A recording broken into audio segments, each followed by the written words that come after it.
To the Nigerian national anthem, Mr. Albert Congo raises the... To the old national anthem of Nigeria, the Super Eagles, Nigeria's male football team, stood before the jettisoned national anthem of Arise O Compatriots when they played the Benin Republic football team in the World Cup qualifying match in which they lost 2-1. The old new national anthem is still raising dust despite its approval by the National Assembly. Composed by Gillian Jean Williams, a British expatriate in Nigeria working at the Federal Ministry of Labour and Welfare, won the lyrics competition from a pool of 3,693 entries. Francis Benda won the music contest. Well, joining us now is Sonny Iroche, a Nigerian financial and infrastructure consultant, to dig into all the issues concerning the old new national anthem, let me call it the current national anthem, and all matters arising. Good morning and very warm welcome to the morning show. Thank you very much, Vimbai. Thank you, Dr. Abati, and good morning, Rufai. You're on vacation from Oxford, right? Yes, I'm on vacation from my adult education.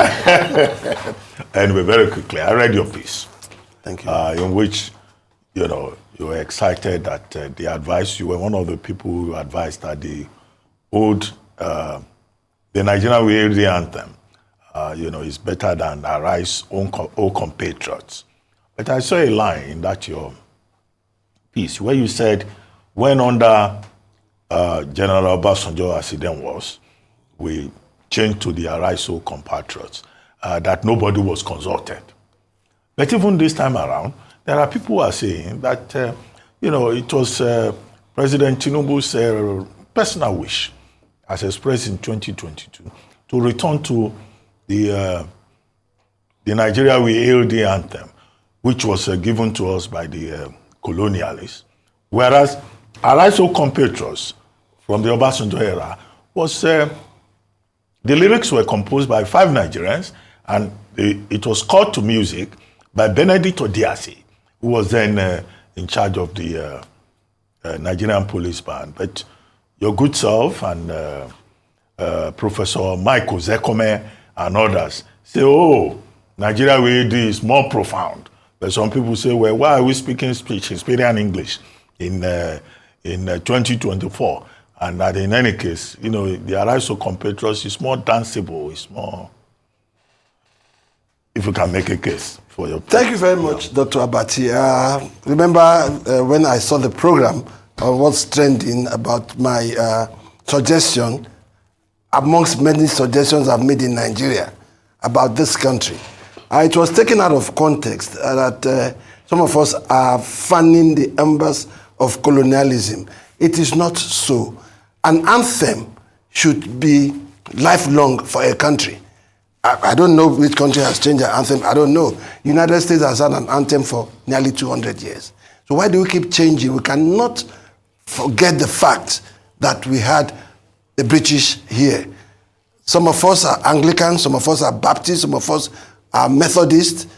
When we sing stand up for Jesus, do we say we want to change it now to Nigerian? They can live side by side. We have a Nigerian choruses. We still have those anthems. And I remember my brother Rufai said, the prayer in Arise O Compatriot sounds better or is better. We are not God. Prayer is a personal and subjective prayer to God. We are not God. God answers prayer in his own way. This old anthem that is now the new anthem says, O God of all creation, grant this our one request. Help us to build a nation where no man is oppressed. And so, with peace and plenty, Nigeria may be blessed. It encapsulates everything. And it also talks in the second stanza, let us hand unto our children a banner without stain. If you want to hand over a banner, a flag shall be a symbol where justice reigns. So if you want to hand a banner without stain, you will not be corrupt, you will not steal public fund, because you'll be handing over to your children a curse, a banner that is full of stain, a generational curse. So let us look at this anthem from a spiritual point of view, that it encapsulates everything. If we keep changing, there'll be no... at what point do we draw the line? Well, military junta and colonial rule are probably coterminous. So why would a military man just sit down and change an anthem? Whereas this second one passed through the National Assembly. It had a second reading. So if people felt bad, you should have gone to the National Assembly. Well, then if you felt pained by that, you should have gone there. People in Abuja, people should have gone and even go to court and put an injunction on it. We have a democracy. A group of lawyers, has gone to court, yes. Okay, let's see how it pans out. We'll leave that to the court because I don't want us to be sub judice. I wasn't aware they've gone to court. But so let's see what the court says. 3 arms of government in the democracy: the legislative, the judiciary, and the executive. The executive and the legislative have passed it. Let the judiciary interpret the law for us. Okay. Is it really possible to separate this anthem from the notion that it romanticizes colonialism? Let's look at some of the words being used. I'll pick out native land. Yeah. Native, boy, blackie, Negro, among other words, are some of the names that we were called by the colonizer before he left. This anthem talks about our dear native land. So let's talk about the color of the language, the tone of the language, because it seems almost impossible to separate it from the fact that it is written in the spirit of colonialism. And then secondly, when it comes to changing anthems, countries like Zimbabwe have changed their anthems. They had an anthem which was an African anthem.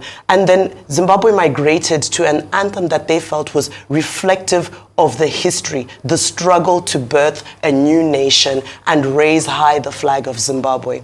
So if there is a need for an anthem, why is it we can't create something indigenous that reflects our overcoming, our journey, our birth of becoming Nigeria? Thank you, Vimbaya, Niger wife. Maybe you brought this change from Zimbabwe to Nigeria. Yes. Yes. In Zimbabwe, they changed the anthem. You came to Nigeria, we've changed the anthem. But on a serious note, the zoology part of me, my first degree was in zoology.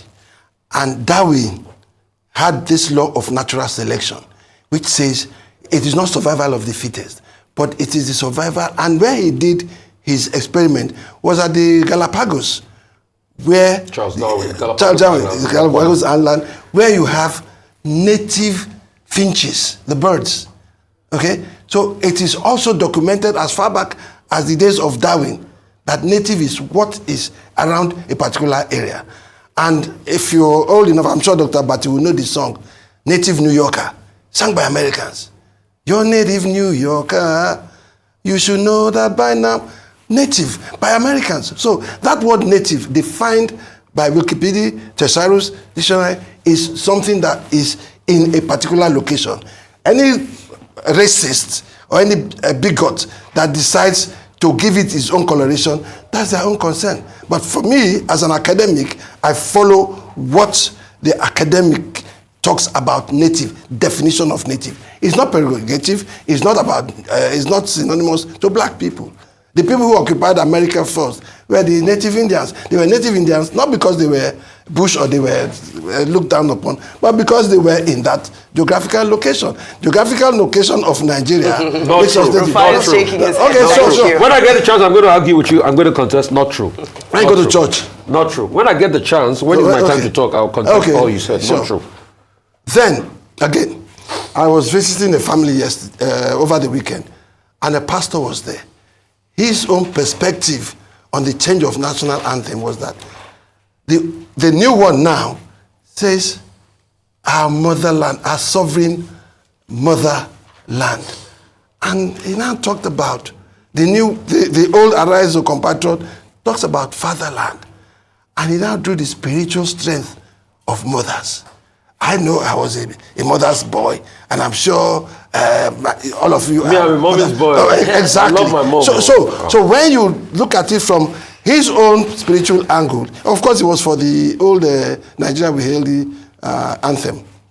Okay, so these are my little. I get the romanticizing of the old days, not necessarily colonial days for people like in your generation, but the good old days when Nigeria worked. But at first, my read, I also have an history in animal sciences, just like your zoology, so we share a lot in common. And thank you so much for the books. You also funnel me with a lot of books, On AI. On AI. I'm an AI evangelist. I want to convert as many people. Thank you so much. But the word native, and even when you look at the context in Native America, was a derogatory word. When you particularly look at the America's policy towards the Native Americans, the Geronimos of this world, the first and second Semiola wars, it was a derogative term. Furthermore, if you go and read the derogative book Lugard wrote in the 20s called the Dual Mandates, the word native was also used derogatingly for our local population. We're definitely called the natives. Barack Obama's father, if you read the dreams of his father, my father by Barack Obama, about his grandfather's side with the colonialists, he was called a boy. He was called native. All right? When you even look at the Mama uprising, they were called the natives. So that's the derogative context. Secondly, nations do change their national anthem. Yes.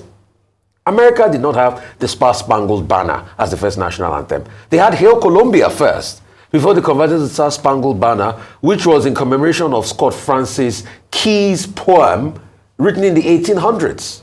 So they've had two anthems. A lot of people are also even pushing that some of the lyrics in the American anthem are colonial in nature, just like we are pushing for. We don't have problems against, changing the anthem.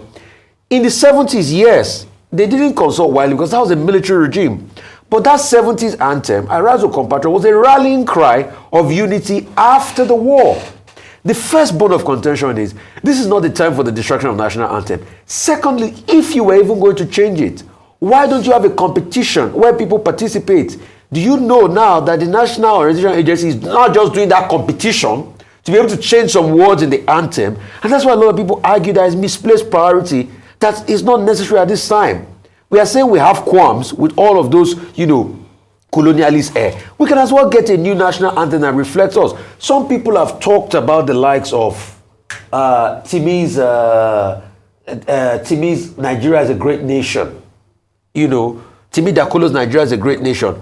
Could it pass for a new national anthem? So this conversation is on. But the reversal to the colonialist good old days is what a lot of people are fighting with, sir. Well, I still don't agree that we must obliterate anything that had to do with Britain. First, we have great edifices that have been left for us.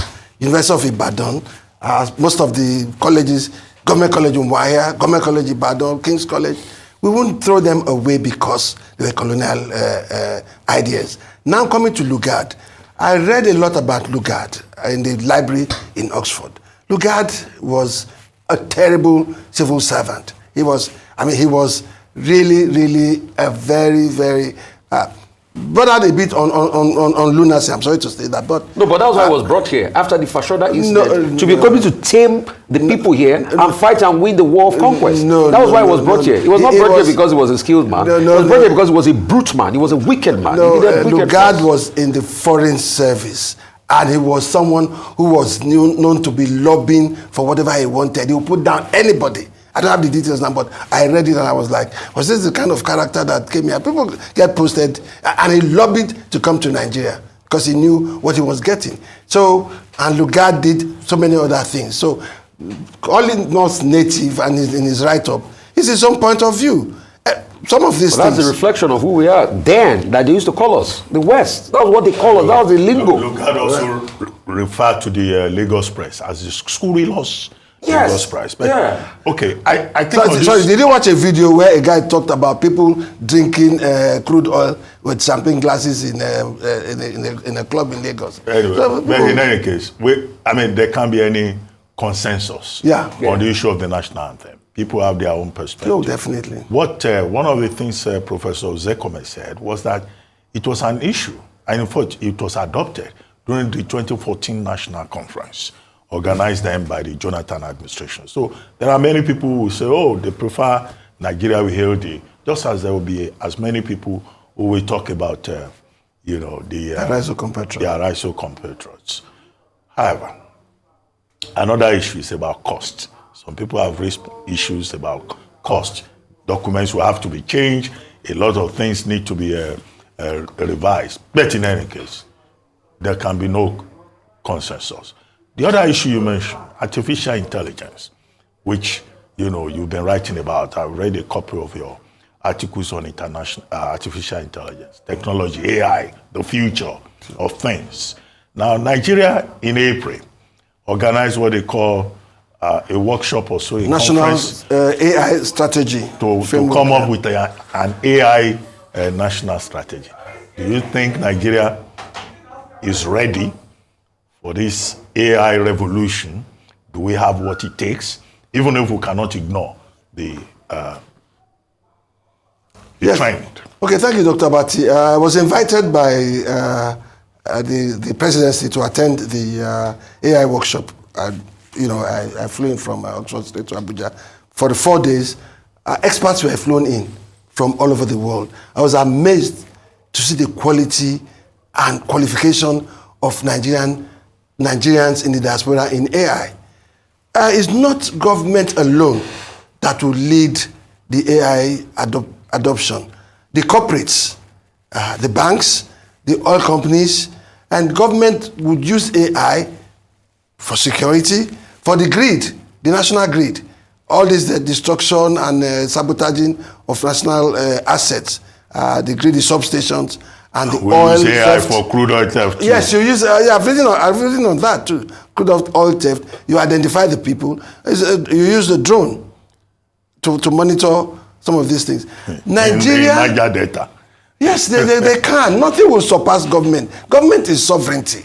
So if they really want to do it, they will do it. So we must commit ourselves to it. But seriously, AI comes with certain infrastructure and ecosystem. It needs constant electricity and it needs water for cooling of the servers. Constant power. Now, all the big institutions in Nigeria have independent sources of power.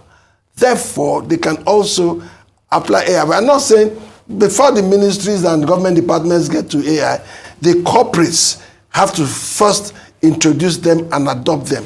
The Central Bank of Nigeria, most government agencies. I was appalled when I flew in to Lagos Airport on Wednesday. You got there, so custom officers, okay, what do you bring for us? And I told them, I said, listen, I'm an AI enthusiast. You people will soon be replaced by robots. And apart from using robotic to monitor such characters, nothing stops our government from giving these people some kind of sensors to monitor their conversations. And a mixed race lady close to me, I won't mention her name for security reasons, came in on Saturday because she's mixed race.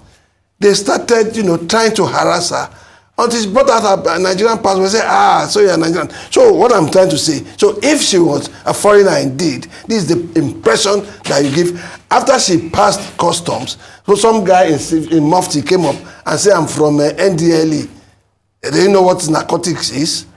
We can't continue like this. So AI would replace such jobs, but if you do not cut across to AI, those who understand AI will take your jobs, not necessarily AI, but because those people do not know their jobs, those are the people that will go for first and replace them with robots. Because this thing has to stop.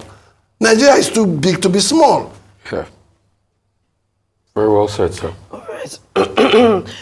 Now, when we look at the conversation about AI, one of the biggest arguments is that we don't have the data set yet available.